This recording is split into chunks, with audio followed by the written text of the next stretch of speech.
क्यों रानी बेगम को मिला मनहूस हीरोइन का टैग? क्यों तवायफों ने रानी बेगम को गिफ्ट किए सोने के घुंघरू? आखिर क्या थी रानी बेगम की आखिरी ख्वाहिश?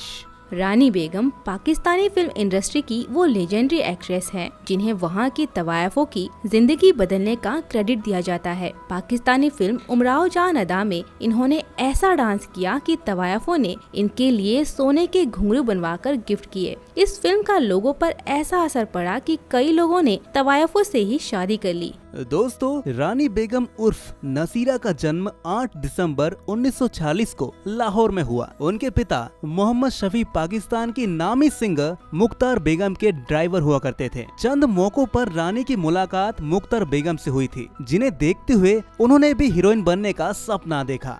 जब रानी ने होश संभाला तो सिंगर मुख्तार बेगम ने उनके ड्राइवर की गरीबी देखकर उसकी बेटी को गोद लेने का फैसला किया। क्योंकि उनकी अपनी कोई संतान नहीं थी, मुख्तार ने ही नसीरा को रानी बेगम नाम दिया था।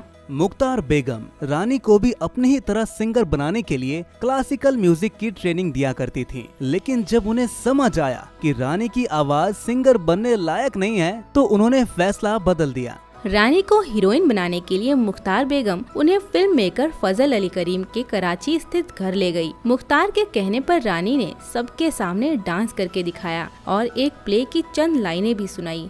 फजल अली अपनी फिल्म चिराग जलता रहा में एक्ट्रेस दीवा को ले चुके थे, तो उन्होंने रानी को फिल्म मेकर जीए गुल के पास भेज दिया, जो नई लड़की की तलाश में थे। जीए गुल ने रानी को फिल्म महबूब में साइन किया, जिसे अनवर कमाल पाशा ने डायरेक्ट किया। अनवर ऐसे फिल्म मेकर थे जिनकी सारी फिल्में सुपरहिट होती थी, लेकिन रानी के साथ बनाई उनकी फिल्म महबूब पूरी तरह फ्लॉप हो गई। उन्होंने रानी को अपनी दूसरी फिल्मों में भी काम दिया, लेकिन वो फिल्में भी फ्लॉप रही।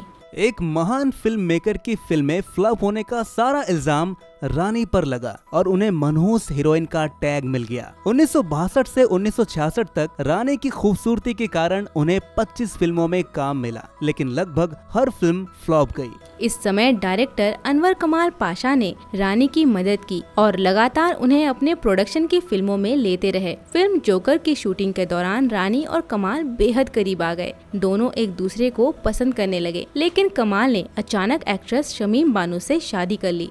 कमाल की बेवफाई से रानी बुरी तरह टूट गईं, लेकिन उन्होंने इसका असर अपने फिल्मी करियर पर नहीं पड़ने दिया। 1966 में रानी को वहीद मुराद के साथ फिल्म देवर भाभी में कास्ट किया गया। ये फिल्म इतनी जबरदस्त हिट रही कि रानी बेगम इंडस्ट्री की टॉप एक्ट्रेस बन गई। कहा गया कि मशहूर एक्ट्रेस वहीद मुराद रानी के लिए लकी साबित हुए। दोस्तों, हसन तारिक वो डायरेक्टर थे जिन्होंने फिल्म देवर भाभी के जरिए रानी बेगम पर लगा मनहूस एक्ट्रेस का टैग हटाया था। आगे उन्होंने रानी को भाई बहन, मेरा घर, मेरी जन्नत जैसी फिल्मों में भी काम दिया। 1970 की फिल्म अंजुमन में रानी के एक्सप्रेशन और एक्टिंग देखकर डायरेक्टर हसन तारिक उन्हें चाहने लगे। रानी भी उन्हें पसंद करने लगी, बावजूद इसके कि हसन पहले ही 2 शादियां कर चुके थे। 1970 में दोनों ने शादी की और कुछ सालों बाद रानी ने बेटी राबिया को जन्म दिया। मां बनने के बावजूद रानी की परफॉर्मेंस या उनके करियर पर कोई बुरा असर नहीं पड़ा। हसन तारिक ने पत्नी रानी बेगम के लिए फिल्म उमराव जान अदा बनाने का फैसला किया। उन्होंने रानी को मोहम्मद हादी रुस्वा उपन्यास उमराव जान अदा पढ़ने को दिया, जिस पर फिल्म बनने वाली थी। रानी ने इंटरेस्ट दिखाते हुए ये नॉवेल 4 बार पढ़कर रट डाली।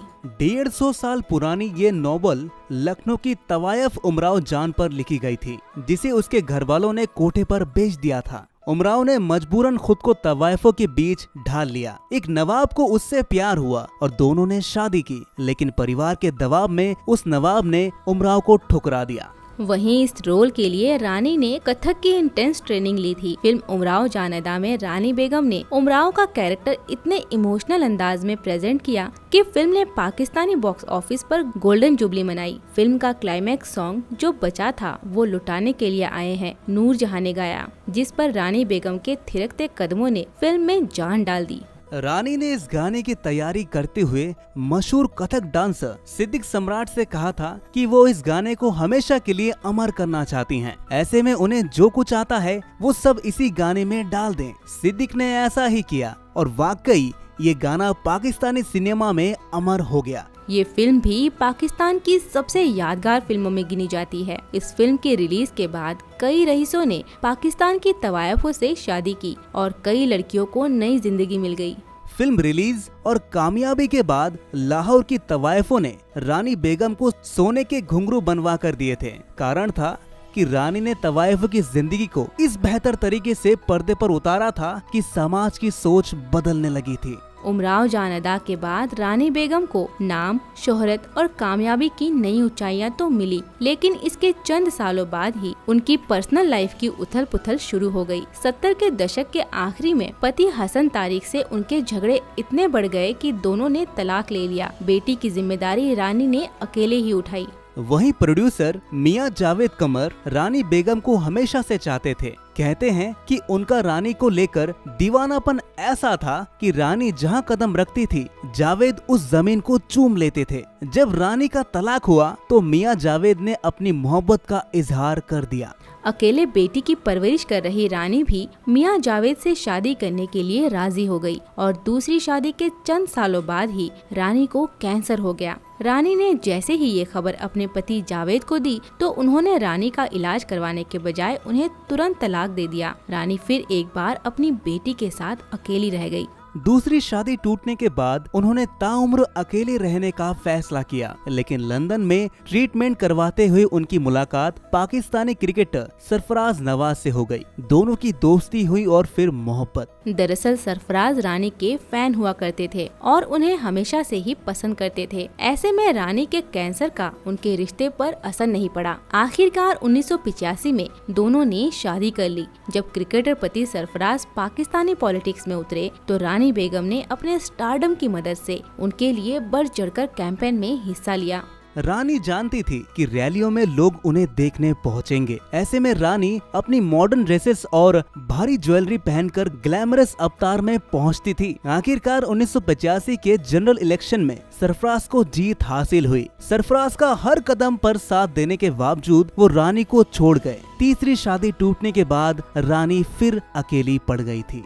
80 के दशक में कैंसर का लगातार इलाज करवाते हुए भी रानी बेगम फिल्मों में आती रही और लीड रोल प्ले करती रही। लंदन में इलाज करवाने के बाद रानी बेगम कैंसर फ्री हुई, लेकिन ये टेम्परेरी था। 1962 से 89 तक ऐसा कोई साल नहीं रहा जब रानी बेगम की कोई फिल्म रिलीज ना हुई हो, लेकिन जब दोबारा कैंसर लौटा तो इनका कैरियर भी खत्म हो गया। जब 80 के दशक के आखिर में रानी की जिंदगी में दोबारा कैंसर लौटा तो वे समझ चुकी थी कि उनके पास ज्यादा समय नहीं है। उन्हें कैंसर के इलाज के लिए अस्पताल में एडमिट करवाया गया तो उन्होंने जीने की इच्छा छोड़ दी और अपने परिवार वालों के सामने आखिरी ख्वाहिश का इजहार किया। वे अपने जीते जी बेटी राबिया की शादी देखना चाहती थी।